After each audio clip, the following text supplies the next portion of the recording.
Assalamualaikum warahmatullahi wabarakatuh.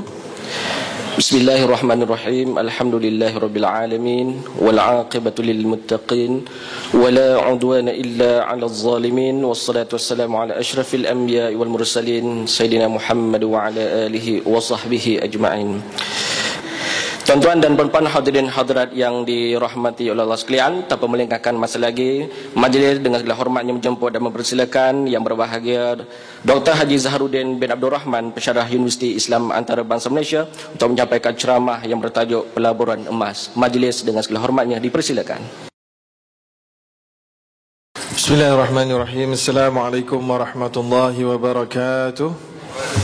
Alhamdulillahi rabbil alamin, nahmaduhu wa nasta'inuhu wa nastahdihi wa nastaghfiruh wa na'udzu billahi min syururi anfusina wa min sayyiati a'malina, may yahdihillahu fala mudilla lahu wa may yudlilhu fala hadiyalah, wa nashhadu an la ilaha illallah wa nashhadu anna Muhammadan abduhu wa rasuluh. Qala rabbi shrah li sadri wa yassir li amri wa hlul 'uqdatan min lisani yafqahu qawli, rabbi yassir wa la tu'assir ya karim, amma ba'd. Terima kasih kepada al-fadhil Ustaz Tuan Pengerusi yang dimuliakan Al-Fadilah Ustazah Azizah, Ustazah Sa'diah dan seluruh kaki tangan dan juga pegawai-pegawai daripada Jabatan Kemajuan Jabatan Agama Islam Wilayah Persekutuan Jawi selaku penganjur, dan seterusnya kepada tuan-tuan imam, para alim ulama, ustaz-ustaz dan ustazah-ustazah, dan seterusnya kepada seluruh peserta yang dikasihi sekalian. Alhamdulillah, kita syukur dapat sama-sama sehingga ke sesi yang sebelah petang, dan petang ini kita akan cuba untuk mengulas cepat, padat dan pantas berkenaan pelaburan emas yang hari ini menjadi sebahagian di antara alternatif yang popular kepada pelaburan-pelaburan yang sedia ada melalui institusi keuangan ataupun yang merupakan pelaburan dalam bentuk equity, ya. Baik, apa yang saya kira penting sebelum kita bincangkan tentang pelaburan emas dari sudut, sebab dia ada banyak jenis, ya, jadi oleh kerana itu kita kena faham terlebih dahulu macam mana kaitannya, kita nak tahu halal haram terlebih dahulu sebelum kita lihat bagaimanakah bentuk-bentuk yang sedia ada hari ini dan apa rulingnya di dalam Islam, ya. Baik, yang penting kita nak faham yang pertama sekali dosa riba, ya. Jadi bila kita melibatkan emas, maka emas ini telah ada pada zaman Nabi SAW lagi, dan oleh kerana itu penggunaan emas tidaklah automatically terjauh daripada riba. Malah siapa-siapa yang menggunakan emas sebenarnya dia lagi dekat kepada riba kalau tidak ada ilmu. Sebab itulah Nabi SAW telah pun menyebutkan dengan jelas, az-zahabu bil-zahabi wal-fiddatu bil-fiddati wal burru bil-burri wasyairu bil-syairi watamaru bil-tamari wal-milhu bil-milhi mithlan bimithlin sawa'an bisawa'in yadan biyadin fa idza ikhtalafat hadhihi al-asnaf fabi'u kaifa syi'tum. Dalam hadis yang sahih ini Nabi dah sebut dengan jelas, bila emas ditukar dengan emas, perak ditukar dengan perak, gandum dengan gandum, tama, garam, mestilah barley dan barley tinggal kat situ, ya, mestilah bila mana pertukaran itu berlaku, timbangan dan sukatannya mesti sama. Dan kalau emas ni kita tak beli ikut sukat, kita beli ikut berat, so berat dia kena sama, dan pertukaran dia mesti dah berlaku secara immediately, on the spot, namanya yadan biyadin. Kalau bercanggah saja, maknanya tak on the spot, itu dinamakan riba an-nasa menurut sebahagian ulama. Sebahagian lagi mengatakan namanya riba nasi'ah. Kalau dia berat, dia berbeza, maka itu namanya riba al-fadl. Riba al-fadl menurut para ulama Islam. Baik, jadi kita sebelum tu kita nak faham dulu riba ni apa benda. Riba itu adalah pertambahan yang berlaku di dalam transaksi yang mana pertambahan itu tidak dihalalkan oleh Islam, ya. Jadi ada jenis pertambahan yang dari sudut jumlah, iaitulah kalau kontrak pinjam sebagai contoh, saya beri orang A pinjam RM1,000, saya minta dia pulang balik lebih daripada RM1,100 contohnya, maka itulah namanya riba al-qard namanya, ya. Ataupun saya bagi pinjam dia 1,000, itu yang pertama, yang warna kuning tu. Yang pertama. Yang kedua, kalaulah saya bagi pinjam RM1,000, saya minta dia pulang balik 1,000, itu tak ada riba. Tetapi bila dia lambat bayar daripada tarikh yang dia telah dipersetujui, saya kata tak apalah, saya bagi tangguh lagi sebulan, tapi tambah sikit, daripada 1,000 jadi 1,100. Jadi pertambahan kerana kegagalan bayar, namanya penalti. Maka itu juga adalah pertambahan kerana lewat namanya dalam fiqhul Islam, riba al-jahiliyah, yang ada telah pun disebut oleh Imam Ibn Qudamah dan sebelumnya lagi, imma an taqdi wa imma an turba. Itu adalah perangai orang Arab jahiliyah dulu. Kamu tak boleh bayar, aku beri kau dua pilihan saja. Kau bayar sekarang atau aku bagi kau tangguh tapi harga naik. Ya. Yang ketiga, yang pertama tu, itu dalam kontrak pinjam meminjam. Tapi bila kita sebut tentang pelaburan emas, mungkin yang itu, mungkin kuning dengan merah tu mungkin tak berapa terlibat lah. Yang banyak nak terlibat ni, start daripada warna purple tu, iaitulah lebih tempoh serah. Tempoh serah apa ni? Ini bila mana 6 item yang kita sebut dalam hadis Nabi tadi, dia ditukar sesama dia, kemudian tempoh serah dia ada pertangguhan. Kita akan tunjuk dengan lebih detail sekejap lagi. Cuma secara generalnya, saya serah sekarang, awak serah kemudian, maka itu jadilah riba an-nasa' ataupun an-nasi'ah. Ya. Kemudian kalaulah saya bagi 20 gram, awak bagi 21 gram, berbeza kan? Namanya riba riba al-fadl. Fadl tu maksud dia tambah. So itu semua adalah riba. Riba literally means tambah. So semua yang ada tambah-tambah ni, yang tak patut ada, maka itulah semua riba. Baik. Hukum riba, sumber dia daripada Al-Quran dan hadis. Daripada Al-Quran kita boleh lihat dalam Allah SWT sebut, Ya ayyuhalladzina amanu taqullaha wa dharu ma baqiya minar riba in kuntum mu'minin fa in lam taf'alu fa'dhanu biharbin minallahi wa rasulih wa in tubtum falakum ru'usu amwalikum la tadhlimuna wa la tudlamun. Dalam suratul Baqarah ayat yang ke-278, ya. Iaitulah Allah kata, wahai orang yang beriman, bertakwalah kamu kepada Allah dan jauhkan diri kamu daripada saki baki atau sisa-sisa riba, kalau kamu betul-betul beriman. Jadi ayat ini jelas tunjukkan kita tak boleh terlibat dengan riba walau 1 sen. Ya, walau 1 sen. Kemudian Allah kata lagi, fa in lam taf'alu, kalau kamu enggan menjauhkan diri kamu daripada riba, fa'dhanu biharbin minallahi wa rasulih, kamu telah pun mengisytiharkan perang dengan Allah dan Rasulnya.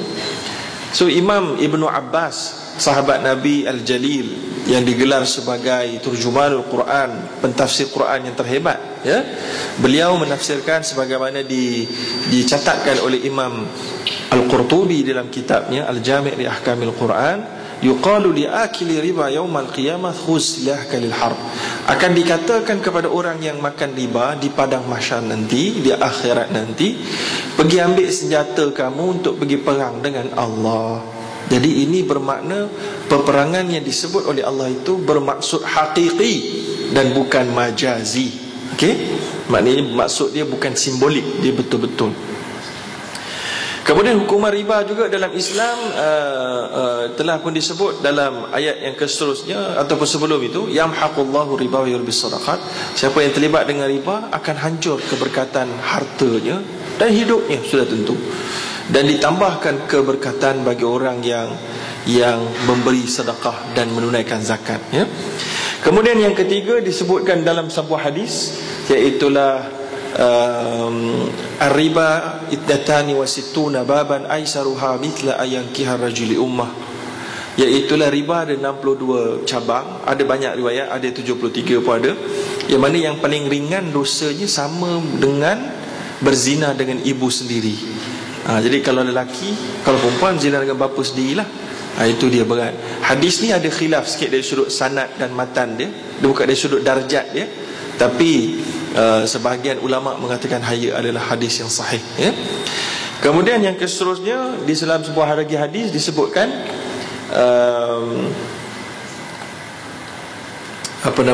yang mana disebutkan dalam hadis ini, dirhamu riba ya'kuluhu ar-rajul wa huwa ya'lam ashaddu min sitwa 30 zaniyah.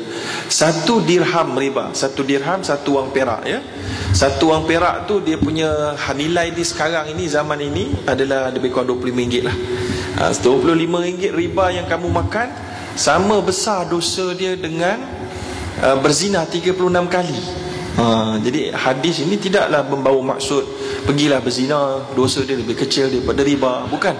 Tapi just nak beritahu betapa besarnya implikasi spiritual kepada orang yang terlibat dengan riba, malah lebih teruk daripada orang yang terlibat dengan zina mungkin, ya. Kemudian yang seterusnya adalah salah satu di antara 7 dosa besar. Okey, habis kat situ. Baik, sekarang kita pergi kepada gambar rajahnya untuk kita faham macam mana riba dari sudut exchange boleh berlaku, Baik, tadi Nabi ada sebut emas dengan perak, tapi Nabi tak sebut mata wang kertas US dollar dan ringgit Malaysia. Cuma Nabi sebut 6: emas, perak, gandum, bali, kurma, garam. Maka para ulama telah pun melihat hadis ni dengan teliti sejak zaman silam lagi, dan mereka membahagikan 6 item yang Nabi sebut tu kepada 2 bahagian. Bahagian yang pertama mata wang, bahagian yang kedua makanan. So kat situ kemudian ada khilaf ulama lah. Kemudian mata wang itu sebab apa diklasifikasikan sebagai mata wang? Kerana dia diiktiraf ada nilai.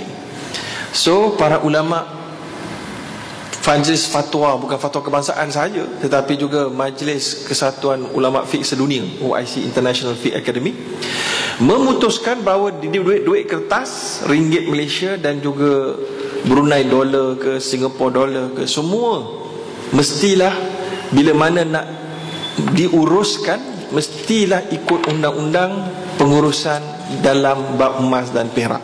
Walaupun dia bukan emas dengan perak, tapi dia ada illah emas dan perak, iaitu al-thamaniyah.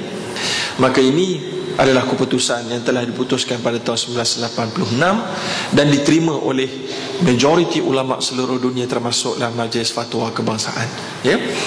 Maka oleh kerana itu, bila mana kita nak beli emas, nak beli perak, nak beli mata wang, kena ikut disiplin yang Nabi sebut tadi, yadan biyadin, mithlan bimithlin. Baik, untuk mudahkan kefahaman, kita tengok dekat dalam kotak-kotak itu. Kalau emas nak ditukar dengan emas, ada tak orang beli emas dengan emas? Ada tak? Pernah jumpa tak? Tuan-tuan dan puan-puan, pernah dengar? Pernah dengar? Ke tak relevan? Beli emas dengan membayar emas, ada tak? Ada. Banyak orang kita buat. Macam mana? Tu trade in emas lama dengan emas baru, tak pasal. Banyak orang Kelantan lagi banyak buat, tukar emas lama, gelang yang lama dengan gelang yang baru. Agak-agak bila tukar tu sama berat tak? Tak sama kan? Kalau tak sama, namanya riba al-fadl patutnya. Kalau ditangguh, namanya riba an-nasi'ah. Itu just nak bagi faham. Tak apa, kita cerita teori dulu, kejap lagi kita cerita praktikal, tuan-tuan dan puan-puan. Iaitu maksud saya emas dengan emas. Kemudian kalau tukar emas dengan perak, ini para ulama mengambil daripada hadis Nabi, yang mana dalam sebut dalam hadis Nabi, emas dengan perak boleh berbeza berat, tetapi tak boleh tangguh. Maknanya emas kalau 20 gram, perak mungkin 100 gram, tak apa, itu tak ada masalah.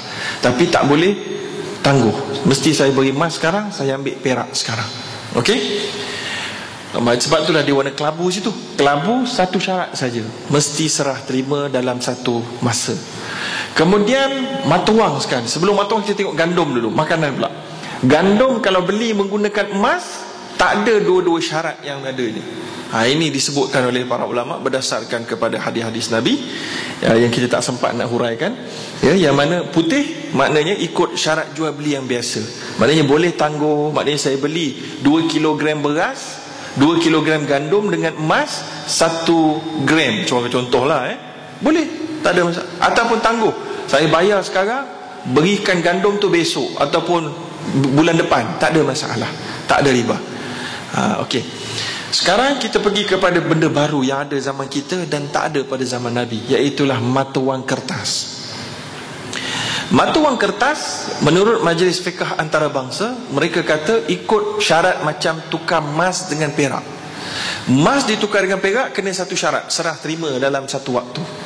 Maka bila beli emas menggunakan duit kertas, syarat yang sama terpakai, iaitulah mesti bayar on the spot. Tidak ada ansuran, tidak ada bayar tidak ada ansuran, mesti cash sahaja. Okey. Cash tu para ulama bincang pula lagi. Mereka buat keputusan cash tu boleh dalam bentuk cek, boleh dalam bentuk debit card, boleh dalam bentuk money order, bukan money order, dalam bentuk bank draft, money order boleh, ataupun debit card boleh. Itu dikira cash juga. Tapi kalau tangguh, saya akan bayar dalam masa 9 bulan. Setiap bulan RM100. Tak boleh. Itu hukumnya riba an-nasi'ah atau riba an-nasa', mengikut Majlis Fatwa Fiqh Antarabangsa, dan juga Majlis Fatwa Kebangsaan juga. Baik, habis kat situ. Barulah kita dah faham ini dah dia tata cara hukum dia. Barulah kita pergi sekarang kepada pelaburan emas. Baik, pelaburan emas dan simpanan emas memang menjadi kegilaan hari ini. Bukan hari ini saja, mungkin sebelum-sebelum ni, 2, 3, 4 tahun yang lepas dan seumpamanya. Kerana sekiranya dilihat daripada performance ataupun prestasi nilai emas satu dunia, kelihatan dia adalah sangat sihat. Pada tahun 2003 dia memang naik turun, tapi at the end of the year ataupun average, dia kenaikan 21%. Pada tahun 2004 naik 5%, kemudian 20, 23, 36, 23, 7, 10. Tak ada turun. Kalau ringgit Malaysia tiap-tiap tahun turun. Okey. Maka ini menjadikan ada orang yang berminat untuk melabur, cuba berfikir baik kita simpan emas yang nilai dia naik berbanding kita simpan duit kertas yang nilai dia sentiasa turun. Kuasa belinya sentiasa turun. Sebab apa dia naik? Kerana yang pertama, bekalan yang terhad. Satu dunia, emas yang di Lombong, dikeluarkan daripada Lombong, tak mencecah pun growth dia lebih daripada 5%. Maknanya susah nak buat keluar ni, dan lambat prosesnya. Maka oleh kerana itu, bila orang punya demand tu, permintaan banyak, tapi yang dapat dihasilkan sikit, maka harga naik. Maka itulah specialty dan kelebihan emas. Dia punya kesikitan itu adalah merupakan satu karakter yang sangat unik untuk menjadikan dia bernilai. Macam juga berlian. Yang kedua, permintaan meningkat. Yang ketiga, suasana sejagat yang tidak menentu.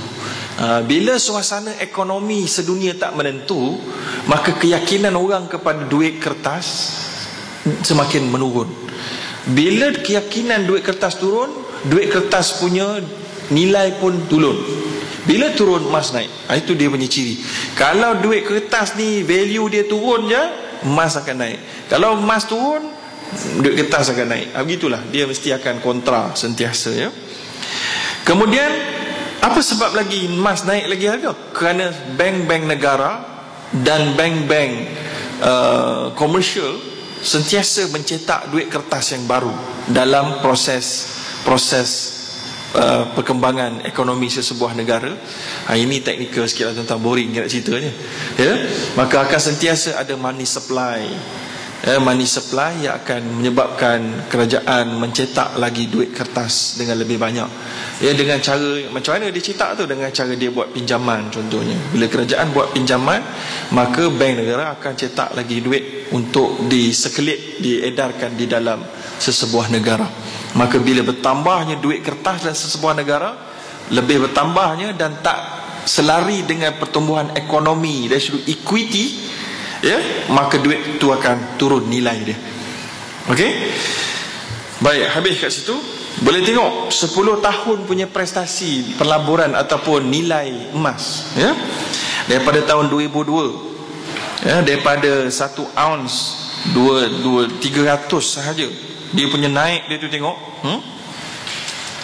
Dia stabil sampai sini. Kemudian kat sini berlaku sedikit spekulasi, maka naik mendadak. Bila ada naik mendadak, maknanya itu ada orang spekulat, nak ambil untung cepat, nak ambil cash cepat.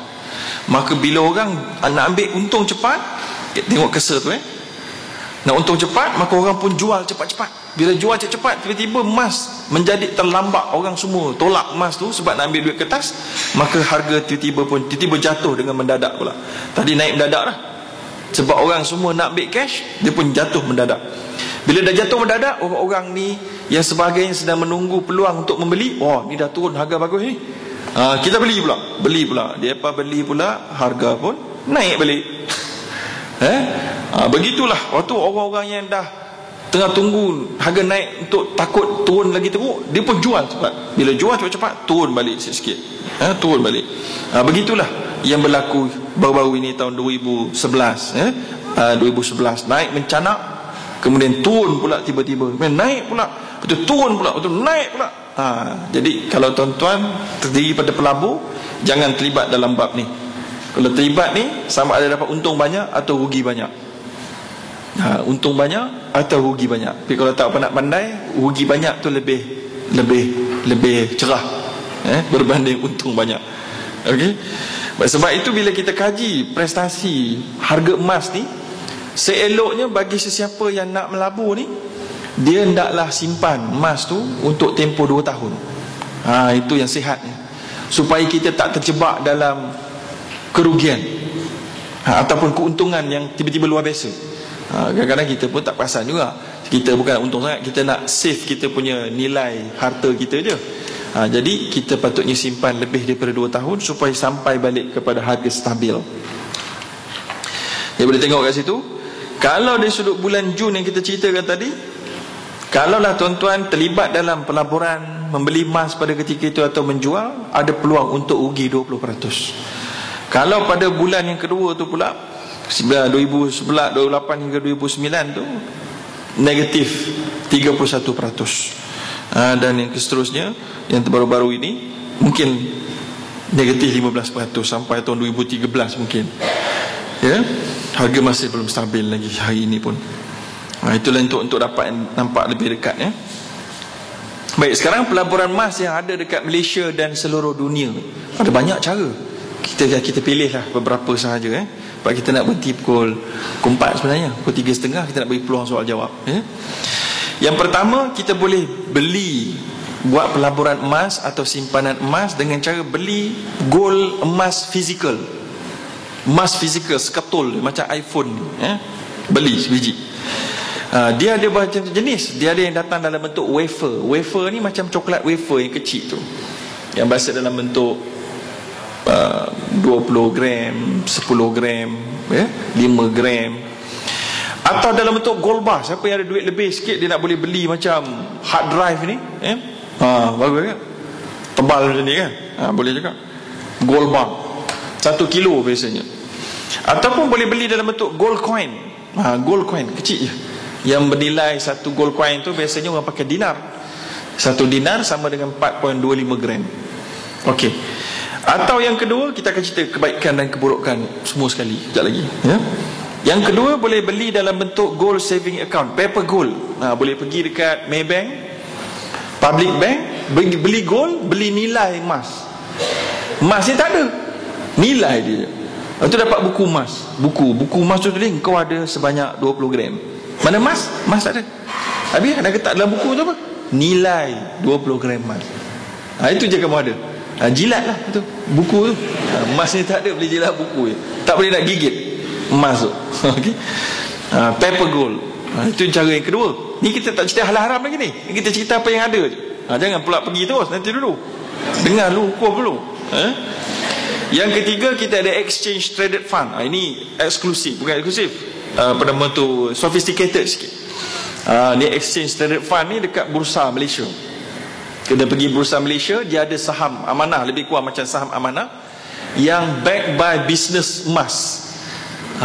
Jadi ini pun boleh juga dekat Bursa Malaysia. Tapi belum banyak lagi. Rasanya belum ada kot, baru nak buka satu. Mungkin yang satu lagi baru nak buka yang Islamik. Kemudian yang keempat, mining stock. Mining stock ni macam kita beli saham syarikat pelombongan emas yang berada di Panama contohnya. Dekat Panama. Kalau kat zaman sekarang ni orang gila apa? VGMC, Virgin Gold Mining Corporation. Singkatan dia Virgin Mining, VG Gold Mining Corporation. Ataupun yang betul-betul punya, dia dekat Mexico contohnya. Mexico ni dia ada lombong besar. Syarikat tu kerja dia, lori dia macam Petronas ambil minyak, ni dia ambil emas. Tuan-tuan beli saham syarikat tu, beli internationally kat New York Stock Exchange contohnya, ataupun dekat FTSE itu singkatan kepada London punya Stock Exchange. Beli kat situ, beli emas tu naik, tuan-tuan dapat untung, dapat dividen, habis cerita. Itulah dia cara yang keempat. Cara yang kelima, masuk pembelian emas fizikal secara skim tu maksudnya dia ada arrangement, dia ada plan dia. Tuan-tuan beli emas tu seketul, lepas tu tuan-tuan simpan 3 bulan, kemudian dia bagi hibah setiap bulan 1.5%. Lepas tu pada sampai tahap 1 bulan, sampai pada bulan yang tertentu, Bank Negara serbu dia. Terima kasih pelaburan tu kira berjaya. Itu dia skim. Okey, skim. So jadi tuan-tuan tengok situ. Yang pertama again, tuan-tuan beli physical emas daripada goldsmith. Goldsmith ni tukang emas, Pohkong ke, Habib Jewels ke, yang bukan rantai emas, yang bukan perempuan punya peralatan ni, perempuan punya ni, ini jangan jadikan pelaburan, rugi. Yang perempuan punya perhiasan, kerana ada elemen perhiasan tu, maksudnya dia dah ada masuk workmanship, nilai dia dah lain kalau nak jual balik. So kalau tuan-tuan nak bagi kat isteri, tak apalah kan, tak ada masalah.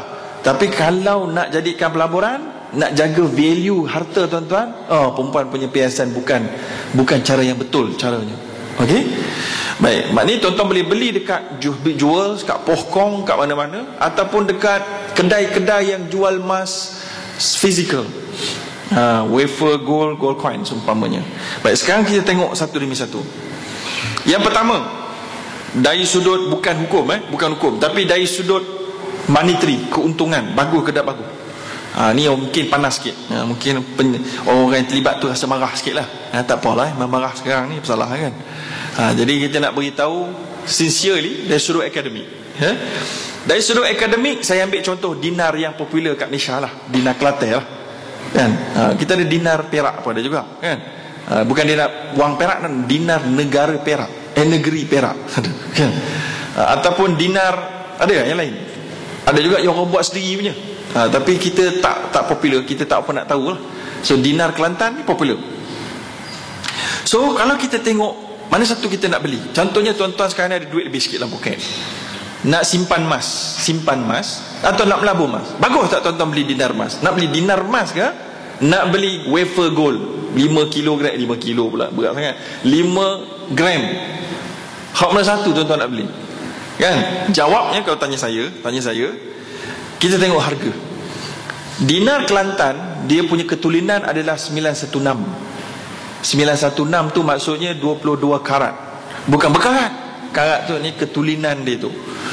Maknanya dalam 90% tu emas, kemudian ada campur-campur lagi copper, ada campur perak, supaya dia jadi keras, supaya tak boleh bengkok-bengkok gitu, tahan lama lah. Sebab nak jadi dinar nak jadi dinar macam batu orang selalu pegang-pegang kan. So jadi dia kena kuat lah sikit. Sebab tu dia kena campuran banyak. So dia punya ketulinan kurang tulen. Sebab memang macam tu sifat dia kan. So harga 916 patutnya lebih murah daripada 999.9. Dia faham? 999.9 24 karat. Jadi kita tengok harga pasaran kat Malaysia. Contoh satu dinar emas pada 15 Mei, tak maklumlah saya dah lama buat slide ni, saya tak update tapi lebih kurang macam itulah, tak lari jauh. Satu dinar emas Kelantan tuan-tuan boleh beli dengan harga RM736. Padahal harga pasaran bagi 1 gram emas untuk wholesaler, maknanya dia jual dengan harga 1 gram RM173.17. Maknanya 736 bagi 4.25 lah. Sedangkan harga pasaran emas wholesaler maknanya runcit, bukan runcit, maknanya jenis wholesale, beli beli secara pukal adalah RM153 untuk emas 999.9. Nampak tak? Ya? So jadi harga emas pasaran dia kena, kalau ada apa laser tu bagus, dia pakai kesel lah. So harga pasaran emas untuk 999 pun jauh murah RM20 1 gram berbanding harga emas yang Dina Kelantan jual. Sebab apa harga dia mahal? Logik lah, kerana dia telah pun stamp di atas ciling tu, dibentuk comel warna berbulat, nipis, ada tulis dinar, ada tulis Kelantan, ada ni sebagainya. Maka itu ingat free tuan-tuan. Oh tak free, itu semua fulus. Itu dia ambil untung kat situ. Kalau tidak, Kelantan golden trade tu nak untung macam mana? So itulah cara dia bayar gaji untuk kaki tangan dia. Ya? So jadi normal lah, tuan-tuan tak payahlah marah dia, sebab dia dah buat cara comel, masuk poket apa comel je, kan? Berbanding dengan emas bullion, emas ketul yang tak ada bentuk-bentuk, bentuk 4 segi je, atas tulis 999, tak comel apa pun, tak ada apa-apa, cetakan dia atas gitu je. Harga dia RM153.99. Tapi tuan-tuan tak akan dapat beli dengan harga tu. Itu harga wholesale, harga pukal. So tuan-tuan kena bagi runcit. So harga runcit tuan-tuan tengok. Contoh yang jual runcit ni adalah Rajhi Bank. Rajhi Bank, bank Islam yang terbesar dalam dunia. So Rajhi ni dia jual emas 999.9, harga pukal 153. Tapi Rajhi jual campur untung untuk dia ambil, dia jual RM171.20. Nampak tak? Maknanya harga runcit 1 gram emas dinar Kelantan 173, Rajhi jual 171. Siapa lagi murah? Rajhi. Padahal Rajhi jual 999.9. Maknanya tulen dia pure, ya? Tapi dinar Kelantan jual 916, pure juga, tapi campuran tu banyak sikit. Jadi oleh kerana itu 100 gram tuan-tuan boleh dapat dengan harga yang lebih murah lagi, betul. Kalau tuan-tuan beli 1 gram daripada Rajhi, harga dia 171. Tapi kalau tuan-tuan beli dalam denomination yang besar sikit, 100 gram, sebab emas dalam wafer ni kalau lagi berat lagi murah. Belilah berat-berat. Jangan. Tuan-tuan beli 1 gram, 1 kilogram, harga lagi murah daripada RM171 1 gram. Sebab apa? Sebab bila dia lagi berat, dia jadi kurang popular. Kenapa? Contohnya saya beli 1 gram, tiba-tiba saya nak pakai duit cash. Saya tanya tu, saya nak produk kena jual lah emas 1 gram ni, 1 kilogram. Saya tanya tu, brother, kau nak beli emas tak? Aku ada emas ni. Tanya, berapa? 1 kilogram. Dia nak beli tak?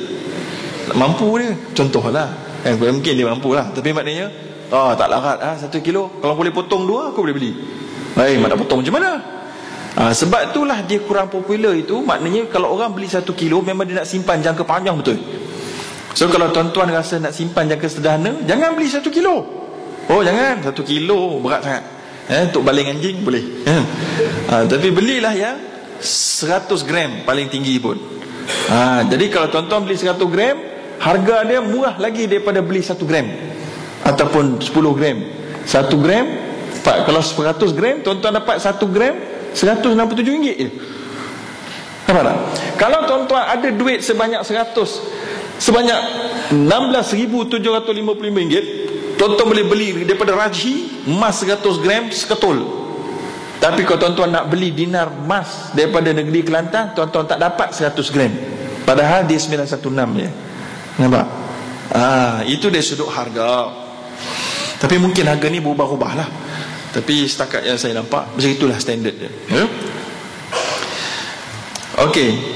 Sekarang, di antara dinar Kelantan dengan wafer daripada Rajhi, dua-dua harus untuk dibeli menggunakan duit kertas menurut Majlis Fiqh Antarabangsa, dengan syarat bayar tunai.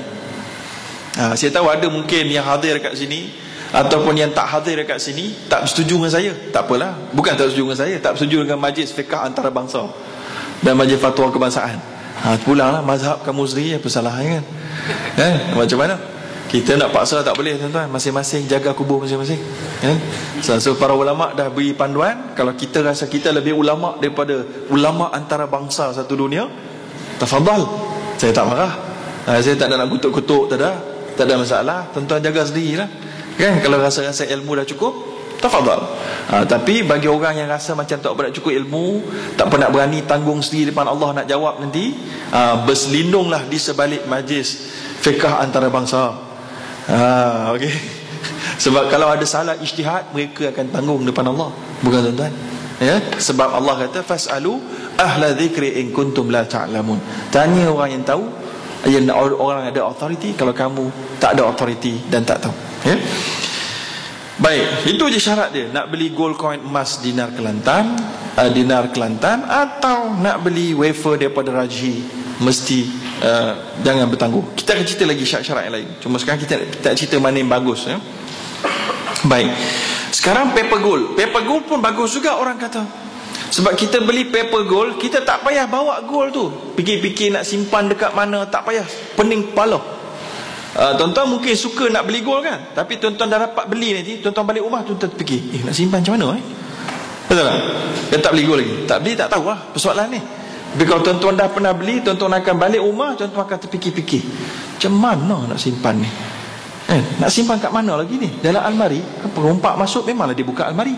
So kena simpan tempat yang perompak tak terfikir. Dalam kasut nak pakai pula. So dia simpan dalam mana? Kasut, rak kasut, rak buku. Tak jadi ni. Tuan-tuan pening kepala, confirm.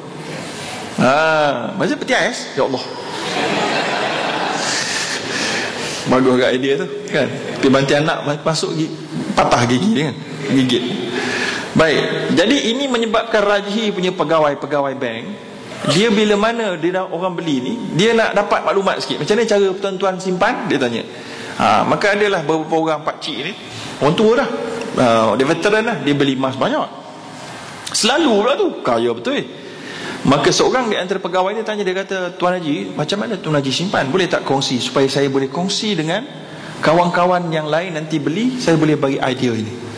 Maka Tuan Haji tu kata, itulah nak, dia kata, lain kali memang kena tanya ni orang makan garam dulu ni. Hebat Tuan Haji ni, ingatkan makan mah je, garam mau makan dulu ni, ya. Lepas tu dia tanya-tanya macam mana, senang je. Tuan Haji tu kata, ni cerita betul lah, saya simpan dalam dinding. Bagus betul. Dalam dinding, dia pecah sikit dinding, simpan, tutup. Lepas tu pegawai bank tu tanya pula, dia kata, tapi kalau dah lama-lama tak keluar-keluar, macam mana Tuan Haji nak ingat? Nak ingat? Itulah, kena tanya orang tua-tua ni. Tuan Haji tak action main, kan? Kita pun ingat, dia mesti letak gambar belakang gambar, kan? Belakang gambar ke Tuan Haji? Dah, itu cara-cara lama, Tuan Haji tu kata, kan? Macam mana? Saya senang saja. Saya letak dekat bawah dalam dinding tu, saya tulis, di sini ada emas. Memang tak lupa punya. Nyanyuk rupanya orang tua ni. Dia tulis di sini ada emas. Patutlah. Ini cerita betul tuan-tuan, macam-macam perangai orang. Ada satu lagi orang perempuan ni pula, dia beli emas juga 1 kilo. Dia beli.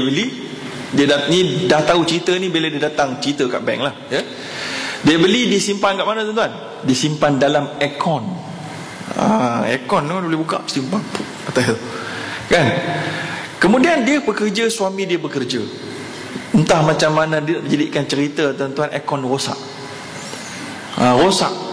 Rosak yang tak boleh nak servis lah kot. Maka suami dia entah macam mana mungkin dia masa tu dia outstation, agak lama dia tak ada kat rumah dalam 3-4 hari. Maka dia balik daripada outstation, tengok aircon dah tak ada, aircon lain sudah ada di situ. Dia kata, bang, mana pergi aircon kita? Dah tukar sebab aircon tu rosak. Jadi yang ada tak abang ni emas lah tu? Ada emas lah tu. Mana saya tahu, dia kata, suami dia kata. Jadi kaya lah tokey Cina yang tolong angkut aircon tu, tuan-tuan. Dapat aircon buruk, campur 1 kilogram emas. Tuan-tuan, ini cerita-cerita yang nak menunjukkan emas dia dah dapat depan mata, kita suka, tapi nak simpan pening kepala, ya? Maka oleh kerana tu, bagus juga kalau kita beli emas tapi tak ada physical emas, ada dalam buku akaun je, bagus tak? Ini yang dibuat oleh Maybank dan juga Public Bank, ya? Kita ada nilai emas saja, tetapi di dalam Islam macam mana? Dalam Islam ada syariah isu dari sudut actual possession, iaitulah pemegang milikkan secara tepat dan betul. Sebab bila kita beli emas tu, kita kena dapat emas tu physically pegang, dan kita bayar on the spot. Tapi sekarang kita bayar, emas tak ada, dalam buku saja ada. Para ulama kata tak apa kalau ada dalam buku saja, tapi dengan syarat, mestilah kamu ambil buku tu, kamu bawa, hey public bank, saya nak sekarang juga emas saya. Boleh tak? Mereka kata tak boleh. Mereka kena ambil masa seminggu atau seminggu, 2 minggu untuk mereka bawa emas tu.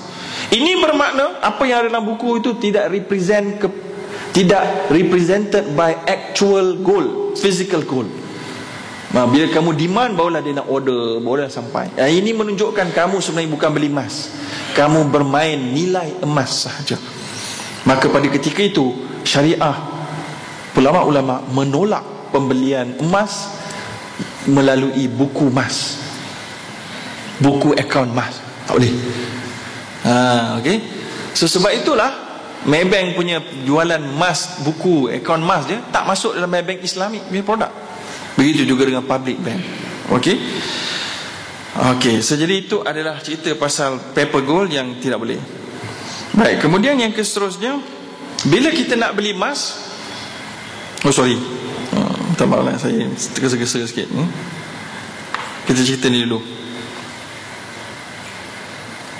Baik, bila kita beli emas lagi, beberapa perkara kita perlu faham ketika beli ni. Kita belum cerita lagi beberapa ETF tadi.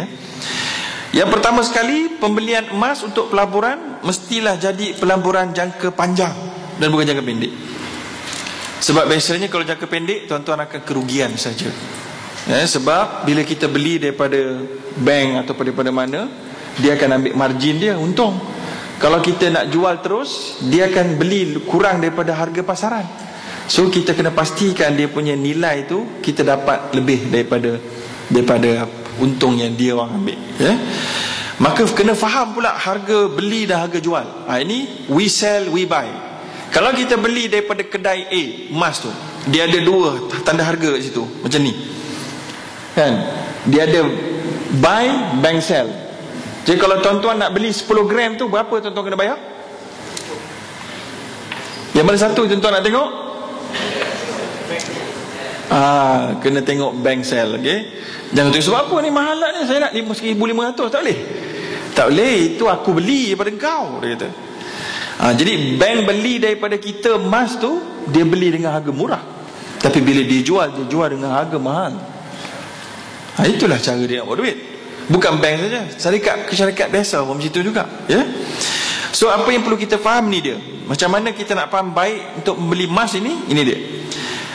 Ini kan dia ada di sini dekat tulis 1745, maknanya 1 gram RM174. Yang ini RM153. So kita tengok harga pasaran dekat internet. Ini tuan-tuan kena faham. Kat internet ni tuan-tuan cari gold price, tuan-tuan pening kepala. Ada ounce, troy ounce lah, ada itulah, ada macam-macam London loco lah, macam-macam harga. So ini tuan-tuan susah sikit ajar lah. Tuan-tuan kena cari yang Malaysia punya lah. So katalah tuan-tuan dapat jumpa masa saya tengok ni, saya dapat jumpa RM160 lebih kurang 1 gram. Nampak tadi Raji jual berapa? Ni Raji punya dia jual kepada kita 174 untuk 10 gram. Untuk 100 gram 169. Padahal harga pukal 160. Maka dia ambil berapa ringgit untung sini? RM14. Sini RM9 lebih. Kalau dia beli, dia akan tolak daripada harga pasaran, dia akan ambil juga untung juga dalam RM6 lebih. Jadi itu yang kena faham tuan-tuan. 10 gram maknanya dia ambil 9% untung, dekat sini dia ambil 5.8% untung. Kalau tuan-tuan berhasrat untuk jual balik kepada tempat yang tuan-tuan beli, tuan-tuan kena buat tengok dua-dua ni. Ini dua ni spread dia ni berapa. Jadi kat sini 9 campur 4, maknanya tuan-tuan terpaksa rugi 13%. Jadi kalau tuan-tuan beli emas nak jual, tuan-tuan pastikan tuan-tuan tidak menghadapi kerugian dari sudut setelah tolak margin keuntungan diambil oleh penjual. Okey, sekarang kita pergi kepada syarat dan keseluruhnya ni, risiko penjual sebarangan. Yang keseluruhnya sekarang ni, bila mana ramai sangat orang dah suka nak beli emas, saya jumpa ramai orang, syarikat-syarikat kecil jual emas. Ya, ada sebahagiannya mereka kata mereka ada kilang menempa emas sendiri. Yang ini kena hati-hati tuan-tuan, saya nak cerita. Ya, sebab menurut kajian beberapa badan NGO, mereka dapati emas yang dijual oleh syarikat yang tidak bertauliah ataupun syarikat kecil-kecil ni banyak yang tiruan, dicampur dengan bahan bukan emas jauh lebih banyak daripada yang dia dakwa. So kena hati-hati kat situ. Okey. Yang keseterusnya, jaminan semula. Ada tak dalam proses tersebut ada jaminan beli semula dengan harga asal? Ini kita akan cerita kejap lagi. Kemudian physical emas boleh tak diperolehi secara lani? Lani itu maksudnya secara serta-merta. Macam tadi buku akaun, boleh tak demand emas tu terus? Kalau boleh okey, kalau tak boleh tak okey. Yang keseluruhnya, pembelian mesti fizikal dan bukan atas talian. Kalau tuan-tuan beli atas talian, bayar okey dah. Bayar sebab tuan-tuan boleh bank in melalui bank, Maybank to you. Klik je dah bayar, selesai dalam syariah kata okey. Tapi bila dia nak hantar emas tu, mesti melebihi 3 hari tu tak? Menurut 4 mazhab, kalau yang paling ringan pun adalah mazhab Maliki, iaitulah boleh proses tu mengambil masa sehingga 3 hari. Lebih 3 hari jatuh hukum riba. So biasanya kalau tuan-tuan beli emas secara online, lebih daripada 3 hari tuan-tuan. Kemudian macam mana pula yang keseterusnya? Ada hari ni ada manipulasi sistem perhiasan emas dan ar-rahnu. Ni dia ar-rahnu punya sistem. Ar-rahnu ni satu sistem asalnya begini. Saya hutang dengan tuan 10,000, saya akan bayar tahun depan. Untuk berikan tuan kita ni rasa selesa sementara menunggu saya bayar hutang, saya cagarkan saya punya motosikal, contoh. Itulah ar-rahnu namanya. Ataupun emas isteri saya letak sebagai cagaran. Dia pegang emas tu, saya tak boleh bayar on time, dia pergi jual kat auction, kat lelong. Itu adalah ar-rahnu. Tapi konsep ar-rahnu yang ada hari ni, termasuk yang Yapim bentangkan pagi tadi, sudah di reverse kan. Patutnya hutang tu yang core datang pertama, ar-rahnu tu datang sebagai support. Hari ini sistem ar-rahnu telah pun diperkembangkan, jadikan siapa-siapa ada emas tu yang pertama. Hutang tu macam benda yang datang kemudian. Nampak tak? Ya, tak apalah. Itu para ulama, sebahagian para ulama di Malaysia kata okey, tak apa, mereka dah endorse, okey lah tu. Cuma itu tak ada masalah sangat. Yang masalahnya gini. Masalahnya dah lah benda itu khilaf tu. Benda tadi tu ulama Malaysia je yang kata okey tu. Saya bincang dengan ulama-ulama antarabangsa ni, semua kata no. Tapi tak apalah, ulama Malaysia kata okey, dah lepas lagi. Cuma sekarang ni yang itu masih boleh terima lagi lah. Tapi yang masalah yang ini, saya tak beli, kan? Saya nak ar-rahnu, tapi saya gunakan sistem tu. Saya ni penjual emas. Dia cakap ni mungkin ada yang kena. Saya penjual emas, tuan nak beli, tuan-tuan tak ada duit. Tak ada duit. Saya kata tak apa. Emas ni, katalah ni emas ni harga 10,000. Tak ada duit. Jom kita pergi ar-rahnu. Ni emas ni saya punya, saya penjual ni. Tuan nak beli, kita pun pergilah ar-rahnu A. Ar-rahnu A, saya pun kata kat ar-rahnu, okey ar-rahnu, rahankan, cagarkan emas ni, dan nak pinjam 70%. Dapat 70% kan? Dia dapat 70%. Maka bila ar-rahnu tu bayar 70%, saya ambil duit tu. Maka lagi 30% tuan kena bayar kemudian. Ya, tuan kena bayar kemudian. Lepas tu tuan boleh kena bayar kemudian, maknanya tuan bayar bertangguh.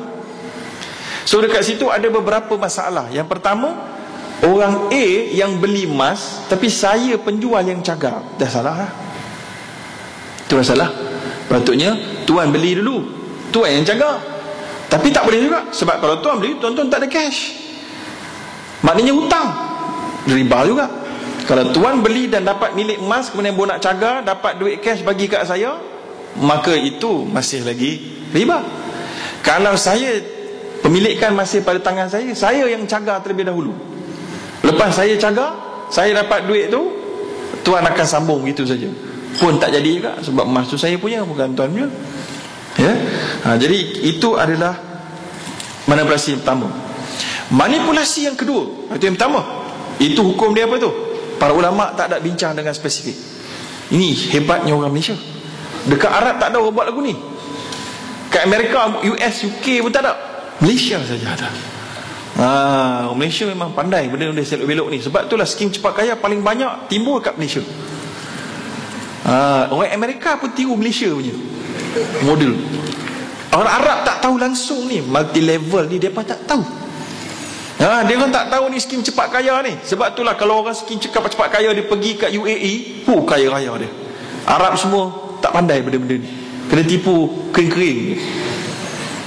Sebab itulah saya kerja dekat Qatar Islamic Bank dulu, tengok dokumen dia nipis, dokumen legal documentation dia. Tapi pergi Malaysia, dokumen dia kau. Sebab apa lawyer terpaksa buat tebal? Sebab orang Malaysia pandai menipu. Tak sehebat orang Arab nipu untuk guna dokumentasi. Sungguh bukan lawak, betul-betul mengecewakan jugalah sebenarnya.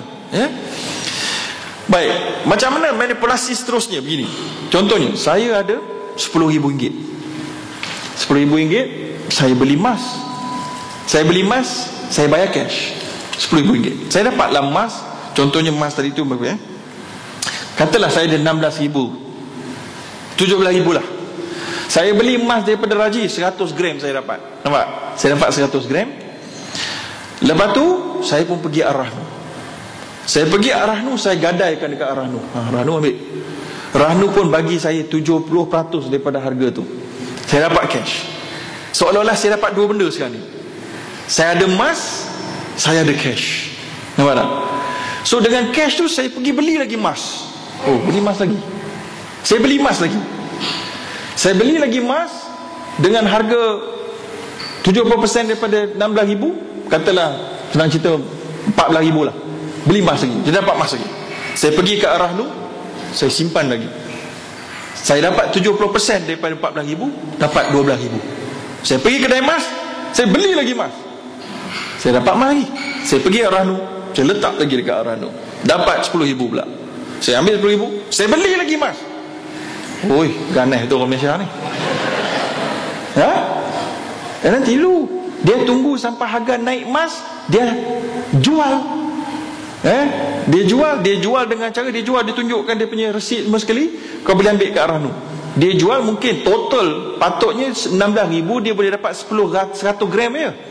Tapi dengan cara yang ini 16,000 dia boleh dapat 1 kilogram. Nampak? Lepas tu harga emas naik, dia jual 1 kilogram. Dia dapat untung apa? Macam best. Jangan pandai buat sekeh kepala ni. Inilah masalah orang Malaysia. Dia pun nak kira dapat duit. Nak kira dapat duit je, tuan-tuan.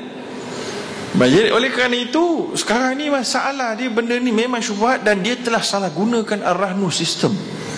Orang Ar-Rahnu tak bersalah, mereka tak tahu. Mereka ingatkan kamu betul-betul ada duit. Mana mereka tahu kamu dah buat main macam tu. Itu namanya leverage. Ya. Okey, habis dekat situ. Sekarang kita nak tengok yang seterusnya. Pelaburan emas, garis panduan halal yang telah pun diputuskan oleh Majlis Fatwa Kebangsaan dalam garis panduan pembelaburan dan pembelian emas. Yang pertama, emas fizikal mesti wujud. Lepas wujud, tuan-tuan mesti boleh buat essayer. Cari essayer. Essay tu maksud apa? Pergi cek ketulinan emas tu. Cek ketulinan emas itu mestilah boleh dilakukan. Tetapi ada penjual emas di negara kita ini, dia jual emas tu dalam paket. Dalam paket. Sama ada dinar atau wafer dalam paket. Ada barcode kat situ. Dia kata kamu tak boleh buka ni. Kalau buka je, kita orang tak anggap dia bernilai dah. Kalau itu berlaku, jangan beli emas tempat tu. Jangan beli. Maknanya tuan-tuan gharar hukumnya. Gharar sebab tuan-tuan tak boleh cek emas tu punya ketulinan. Walaupun mungkin tuan-tuan tak ada masa nak buat, tapi at least mesti ada kebolehan untuk pergi buat semakan. Tapi bila dia dalam sampul dan dia dikatakan tak boleh buka, maka itu maknanya tuan-tuan telah disekat hak tuan-tuan untuk menyemak sendiri. Contohnya macam tuan-tuan beli kereta. Beli kereta, penjual kereta kata diharamkan tuan-tuan buka ni, saya dah sampul enjin ni, jangan buka ya. Jangan buka bonet ni. Senyap je. Buka je. Aku tak mau tanggungjawab dah. So kita tak boleh buka. Tapi dia tak boleh jalan, tak boleh buka juga kan. Yang itu tak boleh jadi. Ini salah ni. So tak boleh buka. Emas tu mesti wujud depan mata. Kalau tak ada depan mata, tunggu dia ada depan mata, baru beli, baru bayar. Kalau tidak, jangan bayar apa-apa benda. Tulis nama saja nak order. Tulis nama saja boleh. Tapi berbayar saja sikit, tak jadi dah. Ya. Yang kedua lani. Bahasa Kelantan loni. Lani. Lani tu bukan bahasa main-main tuan-tuan. Itu bahasa dia orang bahasa pustaka saya. Maksudnya spot basis, serta merta. Bayar cash tunai, ataupun cek, ataupun bank draft, ataupun debit card boleh. Tapi emas tu lepas tu kena hand over pada kita. Paling lama proses hand over tu 3 hari menurut mazhab Maliki. Lebih 3 hari out. Kecuali sekali-sekala 3 hari tak dapat sebab banjir. Betul 3 hari dia banjir, tak sampai 3 hari. Itu sebab-sebab luar biasa, tak apa. Tapi memang sentiasa lebih 3 hari tak boleh ya? Yang ketiga, tiada khiyar. Tak ada khiyar aib. Bukan khiyar syarat, tak ada. Khiyar syarat maksud dia, macam saya beli komputer ni, saya diberi 3 hari untuk berfikir, untuk betul-betul puas hati ataupun nak tukar. Saya beri 3 hari. Itu khiyar syarat nama dia. Macam tuan-tuan beli kapet, penjual kapet kata, tak apa, puan boleh cuba dulu tengok sesuai tak dengan sofa. Kalau tak sesuai, hantar balik kan. Itu khiyar syarat nama dia. So emas tak boleh begitu. Tak boleh ada khiyar syarat beli emas. Nanti saya tengok dia cantik tak, emas ni macam saya nak tak, sedap tak rasa dia, tak boleh. Emas tak boleh gitu sebab dia akan jadi bertangguh, kata 4 mazhab ya. Yang seterusnya, kalau ada janji nak beli pada waktu akan datang. Contohnya saya nak beli bulan depan, tuan-tuan penjual, emas tak ada lagi, mestilah dua-dua pihak tak janji. Satu pihak janji boleh, kata 4 mazhab ya. Saya je janji nak beli, tapi tuan tak janji nak jual kat saya. Maknanya kalau ada orang lain masuk, tuan-tuan jual kat dia dulu. Sebab patut ulama, kalau saya janji nak beli, tuan-tuan janji nak jual, maknanya kita dah masuk dalam kontrak, future contract nama dia. Ini dinamakan dalam hadis Nabi, nahan Nabiyu sallallahu alaihi wasallam an bai'il khalid bil khalid. Rasulullah melarang jual hutang dengan hutang, maka jadi haram. Yang keseluruhnya tunai bayar, kita sebut. Yang keseluruhnya harga kena jelas. Jangan tak faham tadi, harga jualan, harga belian, harga pasaran. Tuan-tuan nak beli, mesti jelas. Kalau tidak, nanti jadi macam salah seorang kawan saya. Dia ni multi-millionaire. Dia pakar dalam bab restoran, tapi dia tak pakai bab emas. Dia orang beli emas, dia pun seronok nak beli. Dia beli emas, dia tak reti pun harga-harga ni. Main cabut dia ingatkan semua kes semua sama. Lepas tu dia dah lama sikit pegang, dia pun tengok-tengok sikit, kena tipu lah aku. Padahal bukan kena tipu pun, tak kena tipu pun, cuma kamu yang tak belajar. So dia dah jadi marah. Dia kata dia kena tipu, dia tuduh orang jual itu tipu dia, padahal dia yang tak tahu kira. So sebab tu dia akan jadi gharar, pergaduhan. Nanti kita tak mau berlaku. Sebab itulah tuan-tuan belajar betul-betul tadi, harga pasaran kat mana, harga jualan berapa, harga belian berapa. Yang keseluruhnya berat kena jelas. Kualiti kena jelas. Kualiti kena jelas. 916 ke, 994 ke, 995 ke, 999.9. Dan mana sertifikat yang mengatakan ini adalah begitu, ni dia punya ketulinan dia kena ada. Yang keseluruhnya serahan istilah fizikal, bukan sijil yang tak boleh claim on the spot, dan tak boleh kita jual sebelum kita miliki. Contohnya saya ada kedai, saya tak nak tanggung risiko kedai saya. Saya jual emas tapi kedai saya tak tanggung risiko. Saya tunggu, saya iklan kat tuan-tuan, siapa nak beli emas cari saya. Tapi tuan-tuan dah order, dah bayar deposit, saya barulah terhegeh-hegeh nak mencari. Ada tak emas kat empah? Tak ada. Tak ada, tak apa. Kita tempat lain. Itu tak boleh tuan-tuan. Itu maknanya saya jual emas sebelum wujud. Itu diharamkan. Okey, sekarang kita pergi kes contoh. Kes contoh ni panas sikit. Geneva, Malaysia, yang baru saja diserbu.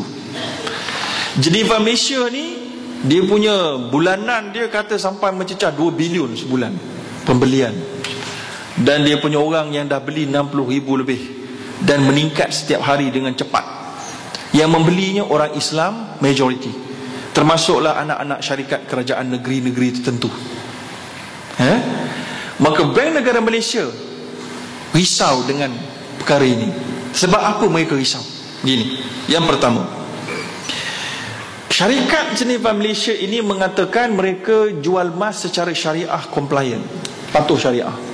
Mereka kata mereka ada penasihat syariah. Hakikatnya mereka tidak ada penasihat syariah. Betul Mereka ada dulu, tapi mereka dah pecat. Lepas tu mereka lantik yang baru, Inhat, mereka pecat juga. So mereka tak ada penasihat syariah. So mereka datang jumpa saya untuk lantik. Saya belum terima, mereka kata saya dah terima. Bohong lagi pula tu.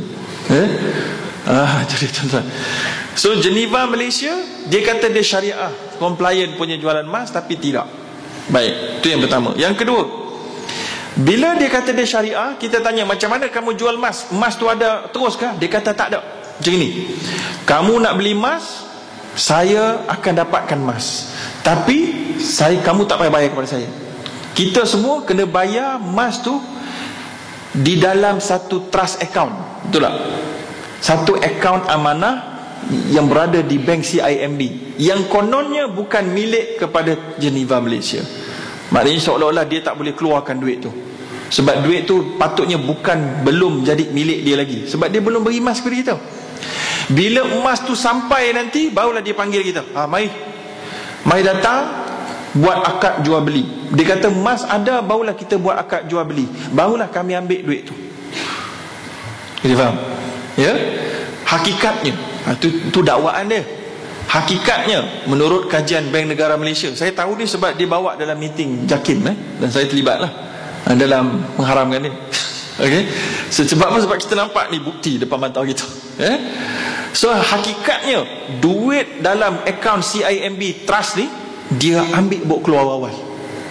Patutnya dia tak boleh bawa keluar, dia bawa keluar juga.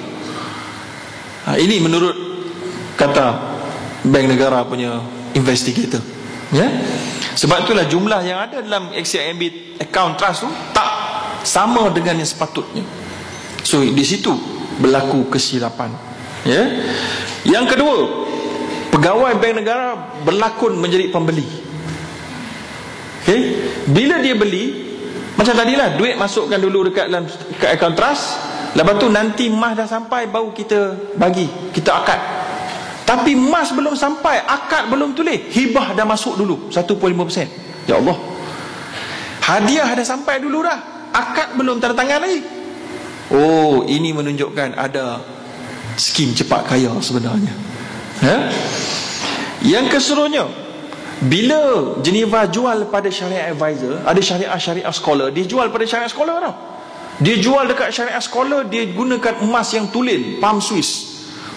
Tak ada sampul, terbuka semua, boleh tengok semua, boleh pegang. Tanda tangan pun tanda tangan awal-awal dah, betul-betul depan mata. Tapi bila dia buat dengan orang biasa, emas tu bukan emas palm Swiss, tapi emas Geneva, yang dalam sampul ada barcode, tak boleh assay, tak boleh pergi semak. Pergi semak, dia tak mau beli dah, dia kata. Nampak penipuan. Kemudian emas yang dia jual lebih mahal daripada harga pasaran, bukan normal. Yang normal macam Rajhi tadi tu, 9%, 10%. Dia jual 30, 20 ke 30%. Lagi mahal daripada harga pasaran. Sebab apa? Sebab daripada 30% itu, 7.5% dia akan bagi balik kat kita. Contohnya macam inilah, tuan-tuan nak beli songkok harga orang lain semua RM10. Tapi ada satu kedai dia kata, saya ada satu tawaran pembelian songkok yang hebat. Apa dia? Kalau kamu beli songkok tempat saya, harga dia RM20, tapi saya akan bagi hadiah setiap bulan RM2.5. Hebat tak songkok saya? Berilah beli songkok tempat saya. Kita kata, ada hadiah RM2.5. Hebat betul jual songkok ni. Tapi kita kena bayar RM20 sebenarnya. So hadiah tu sebenarnya duit kita sendiri, pinjam kat dia, dia pulang balik kita. Hebat tak? Tak hebat, tuan-tuan. Cuma yang hebatnya bukan kat situ. Yang hebatnya dia kata, lepas 3 bulan, saya, kata Geneva, kami akan beli semula emas yang kami jual dengan harga 30% tadi, kami beli dengan harga yang sama.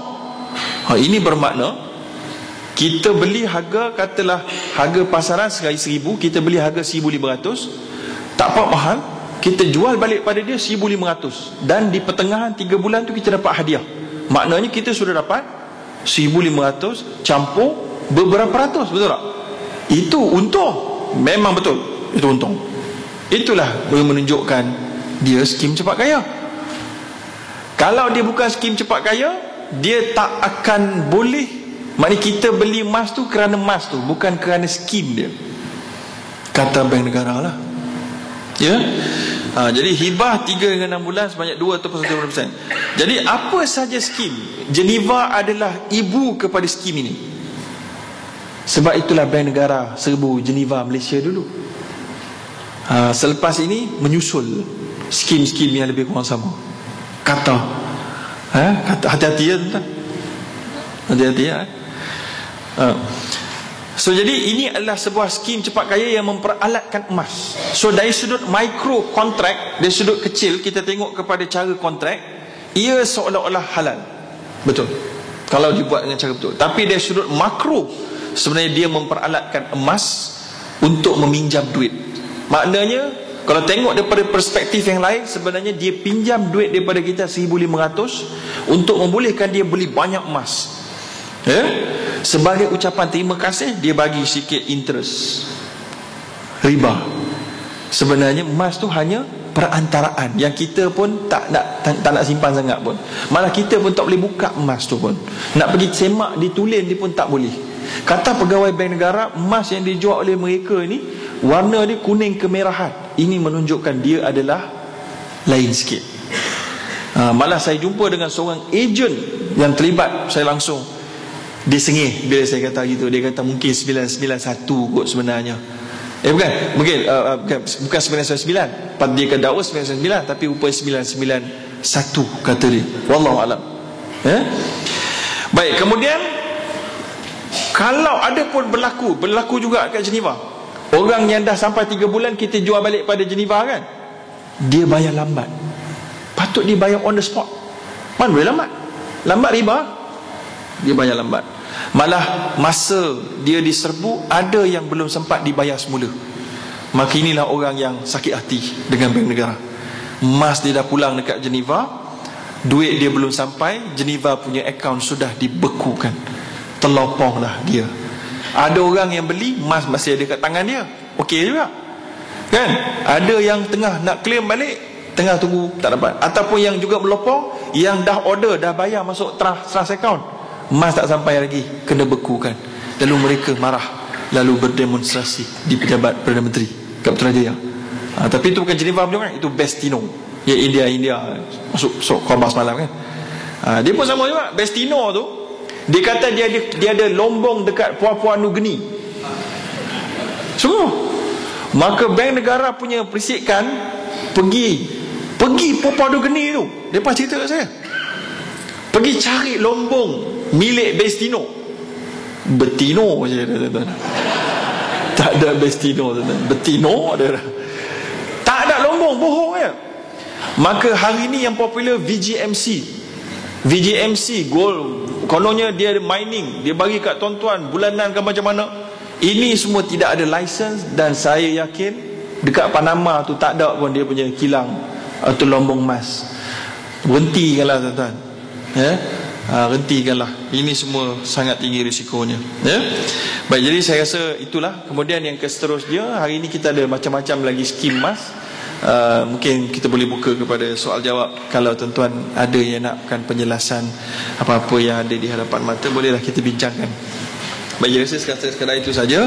Wallahu a'lam. Aqulu qawli hadza wa astaghfirullah azim. Wassalamualaikum warahmatullahi wabarakatuh.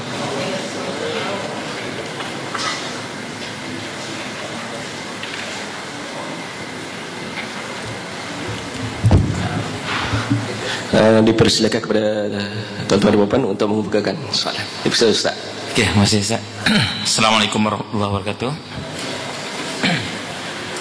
Doktor, saya ada satu persoalan tentang ar-rahnu. Jadi pagi tadi kita ada dengar penjelasan daripada Yapim yang mengatakan bahawa upah simpan itu berdasar nilai marhun. Yang saya nak bertanyakan di sini, ada tak dalil yang dipegang oleh ar-rahnu di Malaysia yang yang mendasarkan dia punya upah simpan itu berdasarkan nilai marhun, ataupun sekadar ijma' saja, kias dan sebagainya. Sekian, terima kasih.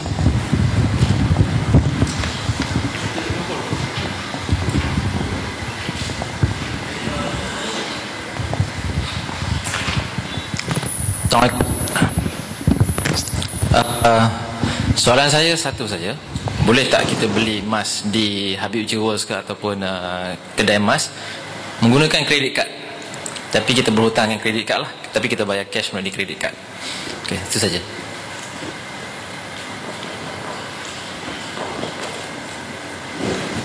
Lagi? Ada yang lain? Baik, tadi saya jawab dulu. Yang pertama sekali, ar-rahnu. Diterangkan tadi, ar-rahnu ini akan ambil upah simpan berdasarkan nilai marhun. Kalau emas tu berharga 16,000, dia akan ambil maknanya 2% daripada 16,000. Begitu kan? Baik, jadi adakah dalil yang membolehkan? Baik, jadi dalil yang membolehkan adalah patutnya tidak ada dalil yang tidak membolehkan. Itu dia. Sungguh dalam fiqhul muamalat tidak ada dalil yang tidak ada dalil yang mengharamkan, itulah dia dalil membolehkan. Okey. So apa yang perlu kita cari, ada tak dalil yang mengharamkan? Tu betul soalan tu. Baik, kalau dalil yang mengharamkan ini specifically tak ada lah. Cuma dia ada sedikit kata para ulama di Timur Tengah, kerana kita menggabungkan kita menggabungkan akad wadiah wadiah bil ujrah dengan loan. Faham tak? Saya nak kongsi ni academically, tuan-tuan. Kita bukan nak kritik sesiapa, kan? Kita hormat ijtihad ulama-ulama semasa, tempatan dan seumpamanya. Just untuk academic purposes, saya nak beritahu gini. Nabi kata la yahillu bai'un wa salaf. Hadis sahih. Tidak halal menggabungkan kontrak pinjam dengan kontrak pertukaran milik. Kontrak pertukaran milik itu maksud dia jual beli. Jual beli itu, saya milik saya RM10, tuan-tuan milik air tu. Saya beri kat tuan-tuan air, saya beri tuan duit, tuan-tuan beri kat saya air. Tukar milik.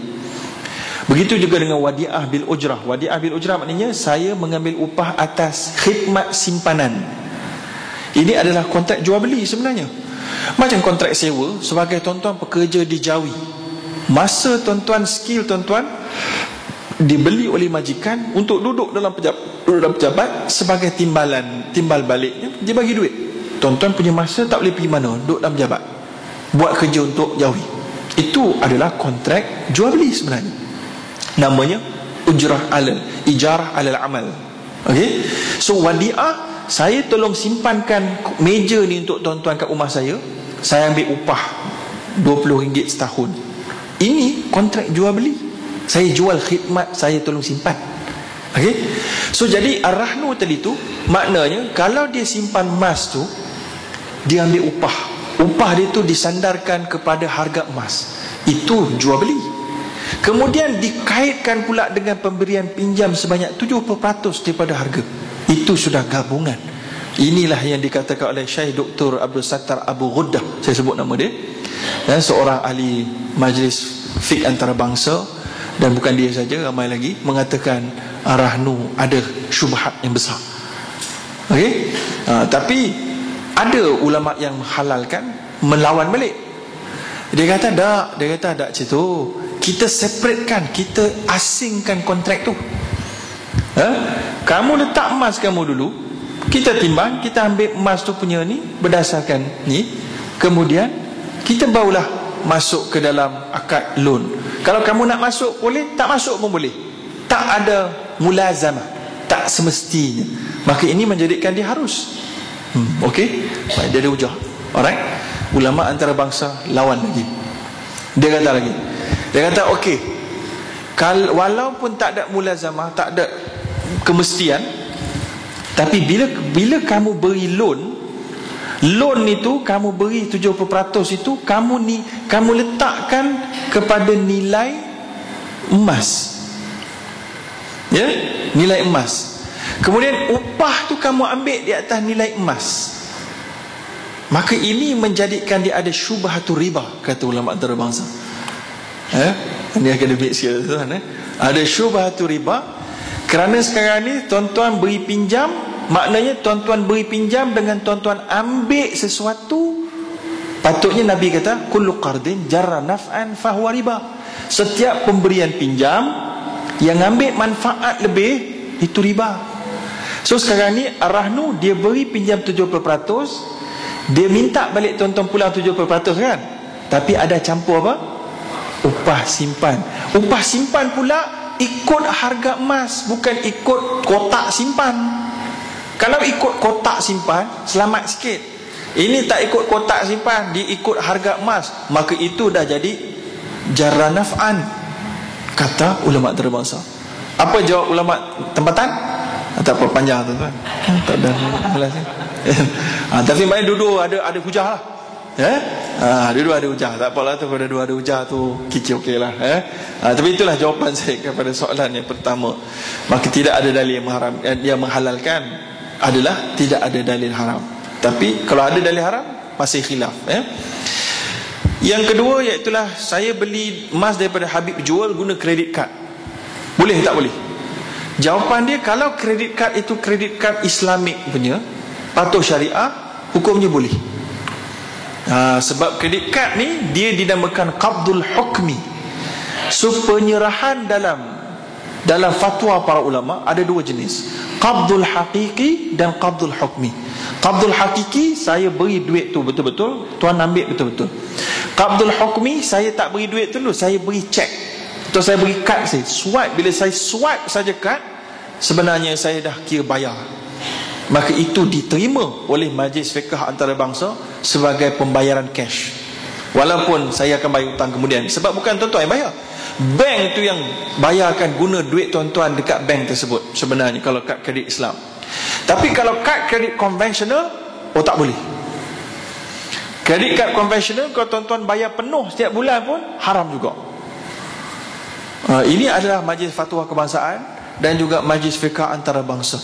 Kredit kad konvensional haram digunakan, khususnya di Malaysia apabila adanya kredit kad Islam, charge kad Islam dan debit kad Islam. Soalan bertulis, kesilapan saya adalah membuat pinjaman perumahan konvensional hingga BLR-nya meningkat. Walau bagaimanapun saya telah cuba membuat refinance ke Islamik, tapi tidak diluluskan oleh bank. Apa perlu saya lakukan kerana telah jelas pinjaman konvensional meribatkan riba? Baik, yang pertama sekali kita syukur ke atas usaha dan kesedaran yang penanya ini bertanya. Itu satu hidayah taufik yang besar yang jarang orang dapat, tuan-tuan. Yang kedua, persoalan dia timbul apabila percubaannya untuk menukar ke Islamik gagal. Gagal itu kena tanya. Yang pertama, berapa bank yang gagal tu? Kalau hanya satu bank, belum gagal, tuan-tuan. Kena cuba lagi. Dekat Malaysia ada 13 Islamic Bank. Kena cuba 13, barulah boleh kata hajiat. Macam mana nak cuba 13? Penat lah, Ustaz. Ini sebab agama, tuan-tuan. Mana ada penat tak penat, mesti kena buat ni. Kalau tak nak penat, tuan-tuan call terlebih dahulu. Call bank tu, tanya, saya nak buat refinancing rumah besar gini, harga gini, lokasi gini, boleh tak? Dia betul, dia akan buat assessment. Lepas tu pendapatan saya begini, cerita kat telefon dulu, tak payah penat pergi. Kalau tak boleh, pangkah bank tu, pergi pula bank lain. Kalau semua Islamic Bank kat Malaysia tak boleh, barulah kita dibenarkan untuk terus menyelesaikan hutang bank konvensional ini dan bertaubat. Dan kita boleh buat excuse di hadapan Allah nanti, kita dah berusaha dengan semua Islamic Bank yang ada, tapi kita gagal. Tapi jangan lepas excuse, jangan lepas kita cuba tiba-tiba ada bank yang boleh. Cuma bank yang boleh tu memerlukan kos tambahan. Kos tambahan mesti akan ada, iaitulah kosnya adalah kos lawyer, kos kena bayar stamp duty lagi mungkin. Jangan dijadikan duit sebagai alasan, selagi mana kita tak akan jatuh bankrupt, muflis kalau kita buat benda ni. Ya, kalau kita jatuh muflis terus tidur dekat tangga masjid ni kat depan ni, itu lain lah tuan-tuan. Tapi selagi mana tak sampai tahap itu, tidak ada darurat atau hajiat. Yang ada adalah kita rugi duit untuk dapat untung akhirat. Jadikanlah rugi duit itu sebagai kafarah ke atas kealpaan kita tak belajar awal-awal, tuan-tuan. Gitu. Baik, habis. Ada lagi soalan? Nak balik dah, takut jam. Ya. Baik, kalau tak ada lagi soalan, saya ucap terima kasih kepada Jabatan Agama Islam Wilayah dan juga pihak Masjid Negara dan pada seluruh para peserta, tuan-tuan imam. Saya minta maaf kalau ada terkasar bahasa. Semoga kita mendapat manfaat dan lebih penting daripada itu dapat kekuatan untuk mengubahnya. Wallahu alam. Aqulu qawli hadza wa astaghfirullahal azim. Wassalamualaikum warahmatullahi wabarakatuh. Waalaikumsalam warahmatullahi wabarakatuh. Majlis mengucapkan ribuan terima kasih kepada Yang Berbahagia Dr. Haji Zaharuddin bin Abdul Rahman, pensyarah Universiti Islam Antarabangsa Malaysia, di atas ceramah yang telah disampaikan yang bertajuk Pelaburan Emas.